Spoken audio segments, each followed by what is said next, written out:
Thank you, Mark. I appreciate the invitation. I'm so happy to be here as part of the Institute for Cultural Diplomacy. And I welcome all of you. It's so nice to see you. Thank you. Okay. I recently returned from Moscow and St. Petersburg, a trip made in part to pursue research for a book I'm writing about an event that remains unique in the history of cultural relations. The 1958 Tchaikovsky International Piano Competition in Moscow, a contest that took place in a time of heightened tension between the United States and the Soviet Union. The stunning win by American Van Cliburn reshaped the political landscape, softening the tone of international discourse and spurring important artistic and intellectual exchanges between the two nations. Just a year earlier, the Soviets had launched the Sputnik satellite. And in New York, schoolboys like me were practicing how to dive under our desks at school in case the bombs began dropping from outer space.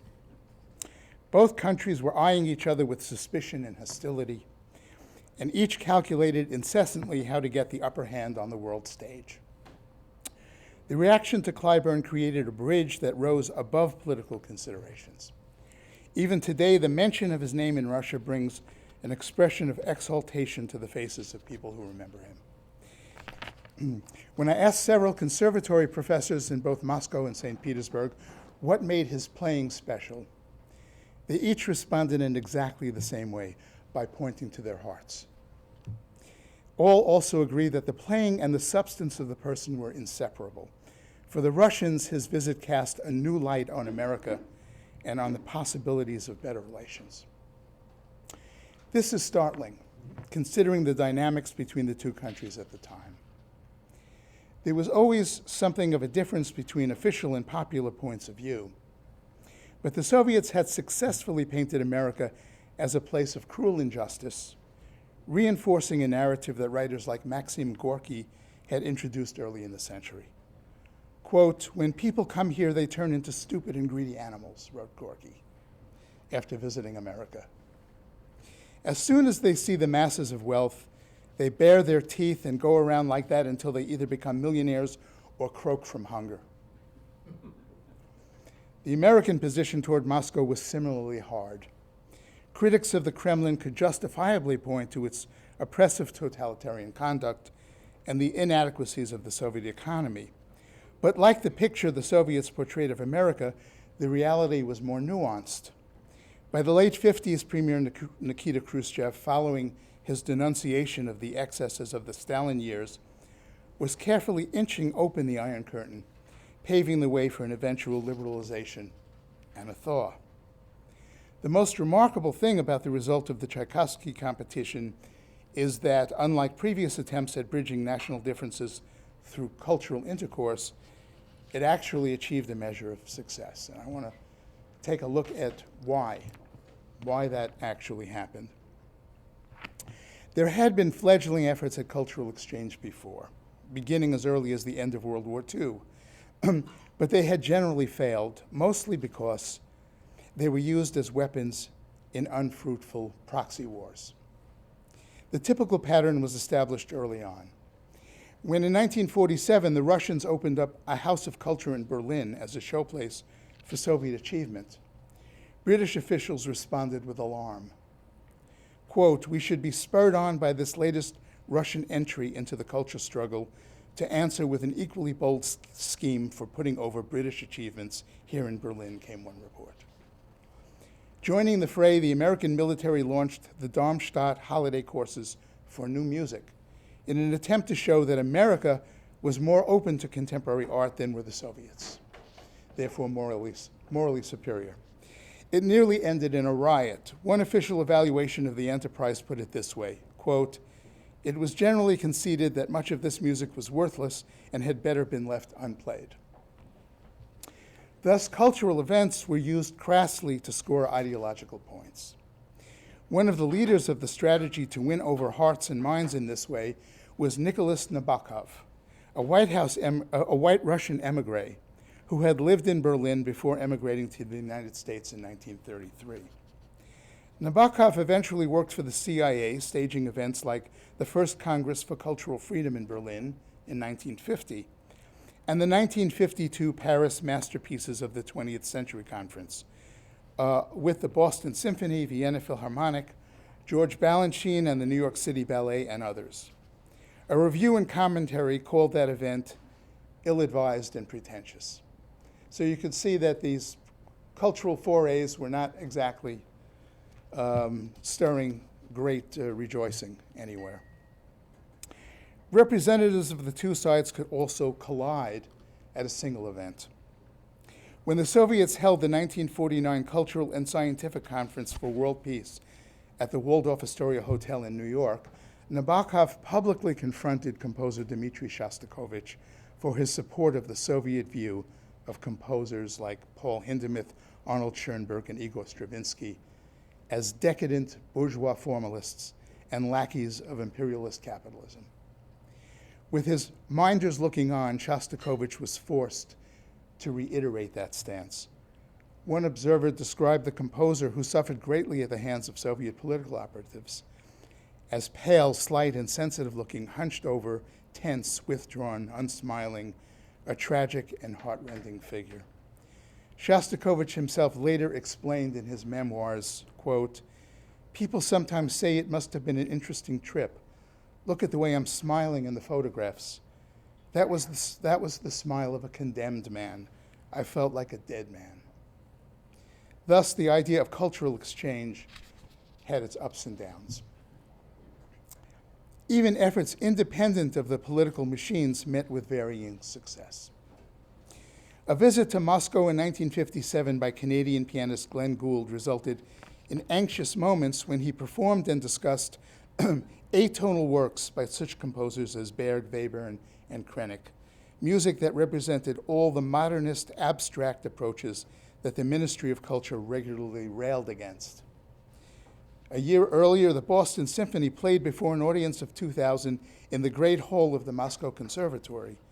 The high quality of the performance shocked the Russians and actually wounded their pride, so the result was resentment rather than excitement. Nevertheless, the seeds of a new era were already in place when Van Cliburn arrived. Ordinary Muscovites were curious about the Westerners and even enthralled by the glimpses they enjoyed of their world. Fellow students of Mikhail Gorbachev have reminisced about enjoying Tarzan movies shown in dorm rooms at Moscow University, resulting in late-night ape-man howling through the school's corridors. Can you picture Gorbachev howling in the corridors? In 1954, reported the New York Times, people lined up for blocks to see Johnny Weissmuller in Tarzan. And teenage boys began to wear Tarzan haircuts, described as a horrible kind of long bob. Gangster and cowboy movies were also big hits. America was watching films with a more pointed message. The Red Menace in 1949 provided a backdrop for the nation's emotional agitation over their red counterparts. As full-blown paranoia swept the country, such films as the 1956 sci-fi flick Invasion of the Body Snatchers came to the fore. This is all a result of tremendous anxiety of foreign influence coming in. At parties in the years just before the Tchaikovsky competition, young people listened to band music, including Bing Crosby, Louis Armstrong, and Peggy Lee. Can you imagine Bing Crosby being banned? I don't know. I don't get it. They danced the jitterbug, smoked camels and Pall Malls, and addressed each other as darling and baby. Despite governmental displeasure, such music was sold on the black market through X-ray editions, crude recordings made from used X-ray plates. Purveyors of the practice called the process recording on the bones. In that post-Stalin climate, the working-class revolutionary fashions of leather jacket, shock boots, and worker's cap also began to take on Western accoutrements. Girls turned to bright red lipstick, bobbed hair, and short skirts. Indeed, the most popular American in Moscow before the 1958 event had been Willis Conover, whose jazz programs on the Voice of America garnered a huge following. The Soviets had opened the door by marketing 5 million shortwave radios to their citizens with a much different agenda in mind. And they simply couldn't put the genie back in the box. Attempts at jamming Voice of America signals were pitifully ineffective. Quote, "When I hear jazz," exclaimed Nikita Khrushchev in disgust at the fervor that met this decadent popular art form, "it's as if I had gas on the stomach. I used to think it was static when I heard it on the radio." Nevertheless, by the mid-50s, jazz ambassadors like Louis Armstrong became part of the program of cultural exchange. The Russian romance with Western culture and music was further inflamed the summer before the competition by another momentous event, the 1957 Youth Festival, involving 30,000 young people from over 100 countries. Gorky Park was filled with rock and jazz, and teenagers began bidding each other goodbye with the words, "See you later, alligator." The loud music that blasted through the open windows of Moscow apartments included Love Potion Number 9. Anybody remember that? And Tutti Frutti, Well, Old Rudy.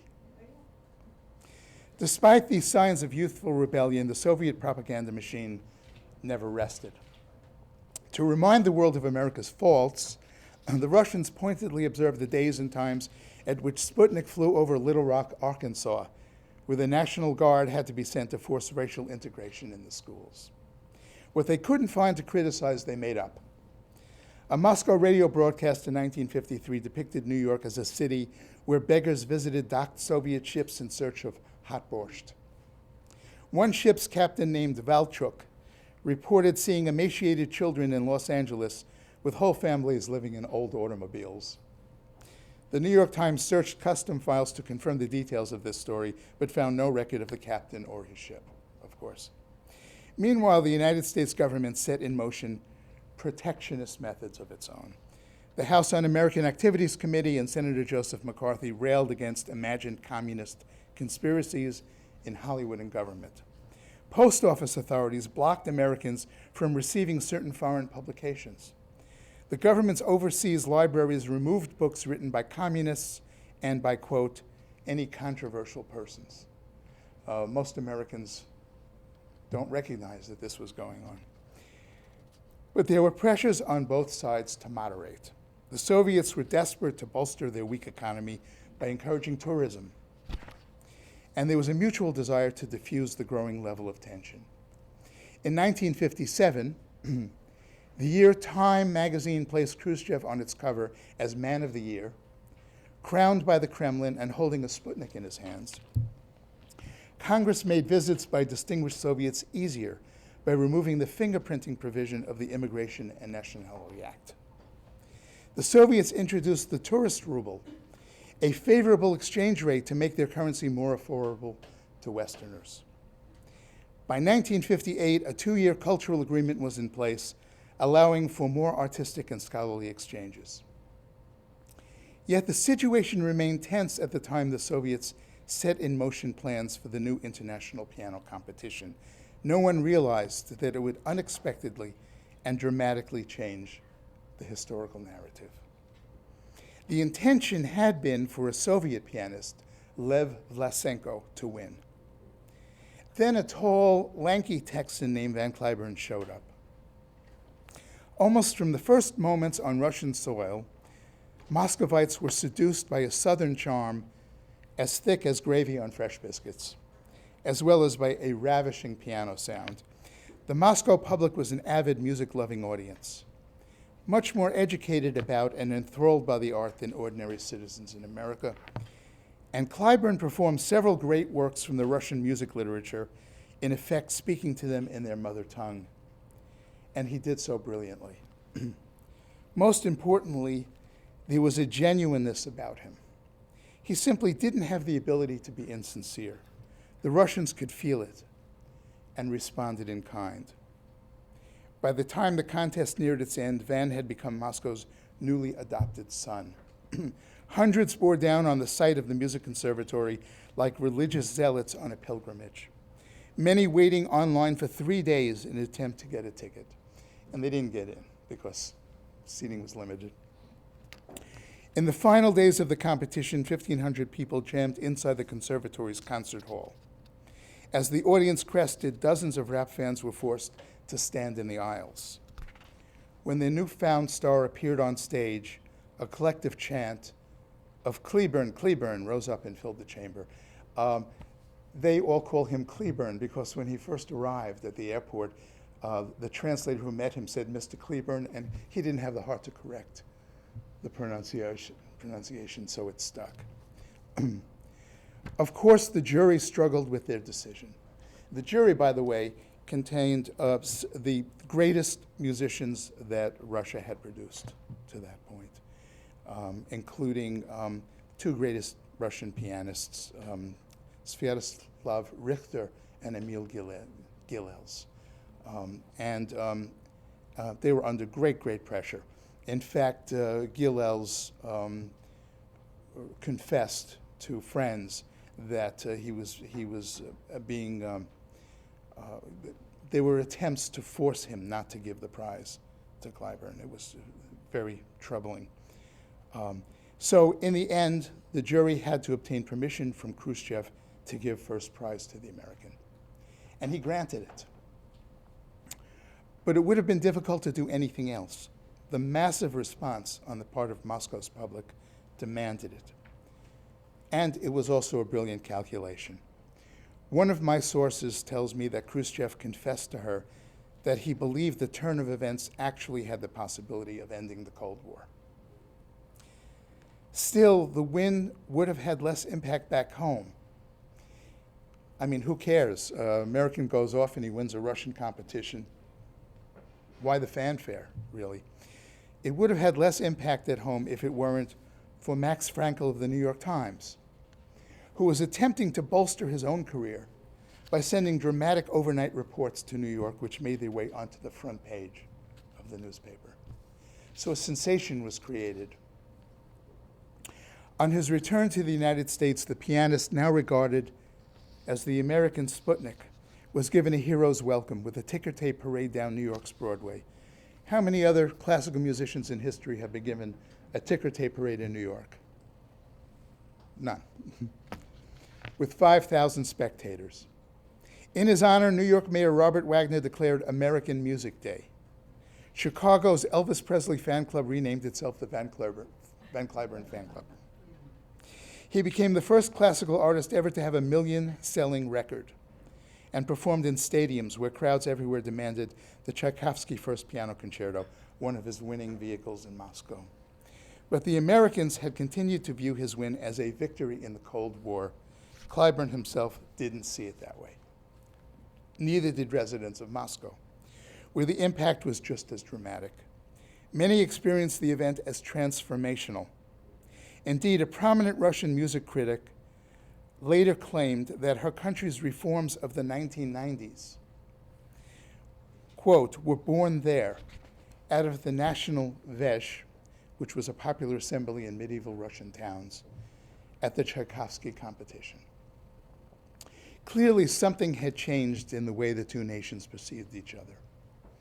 As the Washington Post stated on April 18, 1958, quote, if Van Cliburn scored, in addition to his personal triumph, something of a propaganda victory for the United States in refuting the notion that American civilization is wholly materialistic, the Russians also gathered some propaganda laurels for themselves.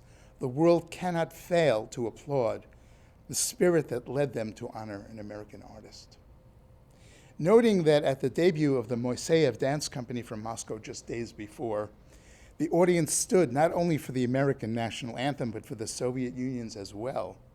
The Post laid out the argument for a new era built on this cultural foundation. Quote, perhaps the world's best hope today, it said, is to be found in the understanding which art affords between peoples whose official spokesmen seem incapable of communication. An event like that will never happen again.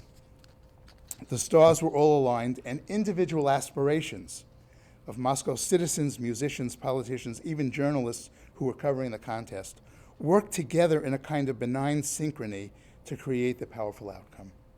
Nevertheless, I believe one can draw important lessons from the success of Van Cliburn's appearance as measured against the failures of cultural exchange in the years before? I would suggest the following. 1, using the arts for ideological positioning is a losing strategy. The value of artistic expression is that it reveals what is most human about us and, in a way, what is most divine. That is the secret of its ability to connect one person to another. Art reaches people when it is free of special agendas. It becomes something else when it is used to prove a point. Number 2, people can be spoken to only if they are also listened to. Nabokov's approach to Shostakovich could have been tempered with an awareness of the tremendous pressure he was under. Instead of the confrontation that occurred, a diplomatic strategy might have been crafted to allow for a dialogue about the arts, free of the harshness to which each side succumbed. That dialogue, in a climate of mutual respect, could have served as a bridge between cultures. 3, Van touched people because of his spirit of generosity. Cultural diplomacy should be based on that sense of freely sharing with a full heart. People generally recognize it when they are being given a gift, as opposed to a slogan. Through art, we can learn to serve each other and to know each other. 4, in the context of cultural diplomacy, honesty is essential. That means recognizing the achievements of others as well as our own. It means standing for what we believe, but also welcoming critical assessments with humility. Our strengths and our vulnerabilities are both attributes to be valued. This all takes confidence, faith, and courage, but the rewards are immeasurable. Thank you.